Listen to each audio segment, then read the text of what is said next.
দেখুন মমতা ব্যানার্জি কি বলছে তার কোনো ভ্যালু নেই, কারণ কখনো উনি ইন্ডিজোট করে, সেই ইন্ডিজোট পিন্ডি হয়ে যায়। তাই আজকে যে 27 বছর পর ভারতীয় জনতা পার্টি দিল্লির মসনদে বসেছে, সেটা বসেছে এই কারণে 3 মাস আগেও আবহাওয়াবিদরা, রাজনৈতিক আবহাওয়াবিদরা বলতে পারেনি যে দিল্লিতে বিজেপি সরকার আসবে। কারণ কিন্তু 3 মাস আগে হঠাৎ করে আমাদের মতন লোকেদের ডাক পড়েছিল। মুসলিম রাষ্ট্রীয় মঞ্চের নেতা হিসেবে আমি গেছিলাম এবং সেখানে গোপন বৈঠক হয়েছিল। সেই বৈঠকে সিদ্ধান্ত হয়েছিল, কারণ we are a king maker but not king, সেই রাজা তৈরি করতে হবে বিজেপিকে। এটা একদম স্ট্রিক্টলি অর্ডার ছিল সংঘ পরিবারের। সেই মোতাবেক সঙ্গে পরিবারের সঞ্জয় যোশী, মুসলিম রাষ্ট্রীয় মঞ্চের ইন্দ্রেশ কুমার, মুসলিম রাষ্ট্রীয় মঞ্চের মোহাম্মদ আফজলজি, মুসলিম রাষ্ট্রীয় মঞ্চের ডাক্তার সাইদা আক্তার, মুসলিম রাষ্ট্রীয় মঞ্চের গিরিশ জুয়েল, এরা দিল্লির মুসলমান এলাকায় এলাকায় ঢুকে পড়লো এবং মুসলমানদেরকে এখানে যেমন মমতা ব্যানার্জি মুসলমানদেরকে ভয় দেখায় যে মুসলমানরা যদি বিজেপি ক্ষমতায় আসে মুসলমানদের কোরআন পড়া বন্ধ করে দেবে, মুসলমানদেরকে আফগানিস্তান পাঠিয়ে দেবে, মুসলমানদেরকে পাকিস্তান পাঠিয়ে দেবে, মুসলমানদের মসজিদে আজান দেওয়া বন্ধ করে দেবে। এই যে জুজুর ভয় মুসলমানদেরকে দূর করেছিল, ডরিয়ে রেখেছিল 27 বছর ধরে। প্রতিবার মুসলমানরা বিজেপিকে হারানোর জন্য ভোট করে।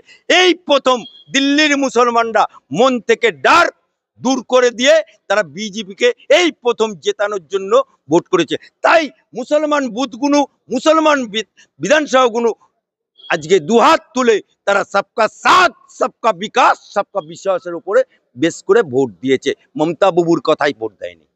মদন মিত্র, ও লাভলি কুলু কুলু, যে নাকি বলে মমতা ব্যানার্জি বলে, আরে মদন তুই তো কালারফুল, যে নাকি আমার বাবুঘাটে সকাশকি নিয়ে ভ্রমণ করে আবার কোমর হিলায়, সেই মদন। দেখুন আপনার গুড়ে বা মিষ্টিতে ইঁদুর পড়েছে বললে কেউ খাবে? কেউ মিষ্টি খাবে না। তাই নিজের মিষ্টিকে সব সময় নিজের কর্মীদেরকে চাঙ্গা করার জন্য ভিটামিন ডি ইনজেকশন দিতে হবে। এটা হচ্ছে একটা ঢপের চপ।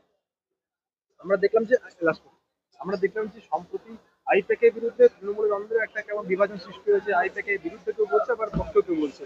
মমতা বন্দ্যোপাধ্যায় সর্বসময় বলেছে, আজকে কালকে দলীয় পরিষদের দলীয় বৈঠকে বলেছে যে তৃণমূল বিধায়করা দল বিরোধী কোনো কথা বলবে না। তাহলে কোথাও গিয়ে কি মমতা বন্দ্যোপাধ্যায় রাশ দল থেকে সরে যাচ্ছে, অভিষেক বন্দ্যোপাধ্যায়ের দিকে চলে যাচ্ছে? দেখুন ওই আইপ্যাক ফাইপ্যাক বুঝি না। আমি আপনাকে একটা এক্সাম্পল দিচ্ছি। মমতা ব্যানার্জি যখন বিরোধী ছিল, তখন মমতা ব্যানার্জিকে যখন চুলের মুঠি ধরে লালবাজারে বামফ্রন্টের পুলিশ ঢুকিয়েছিল, তখন আইপ্যাক ছিল? নো। মমতা ব্যানার্জি যখন সিঙ্গুর আন্দোলন করেছিল, তখন আইপ্যাক ছিল? নো। মমতা ব্যানার্জি যখন নন্দীগ্রাম আন্দোলন করেছিল, তখন আইপ্যাক ছিল? নো। তাহলে আইপ্যাক এলো কখন? তৃণমূলে আইপ্যাক এলো কখন? যখন আলালের ঘরের দুলাল, ভুয়ো 7 লক্ষ ভোটে জেতা, তাকে যখন প্যারাশুটে করে দিল্লিতে বলে এমবিএ ডিগ্রি করতে গেছে, আজ পর্যন্ত এমবিএ ডিগ্রিটা দেখাতে পারেনি অভিষেক ব্যানার্জি।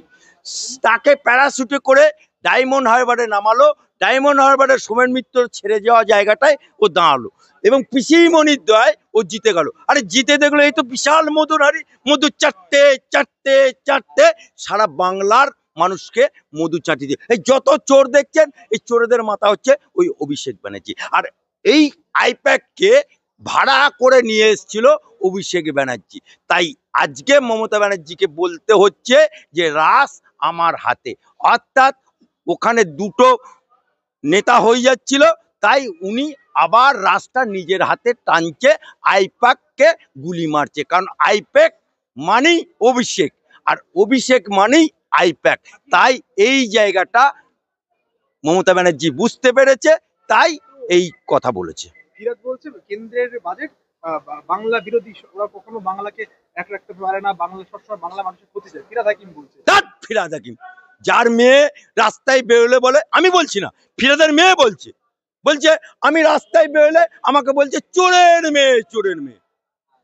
আমি তো বলিনি, তার মেয়ে বলছে।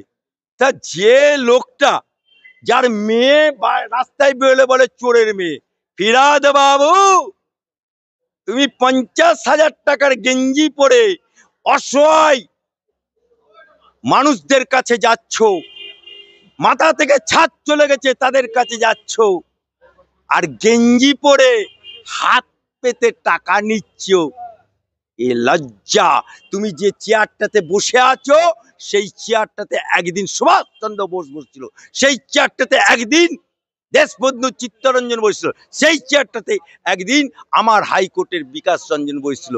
তাই তোমাকে মুসলমান হিসাবে তুমি কলঙ্কিত, এবং হাজিদের তুমি কলঙ্কিত। তোমার মুখে এ সমস্ত কথা মানায় না।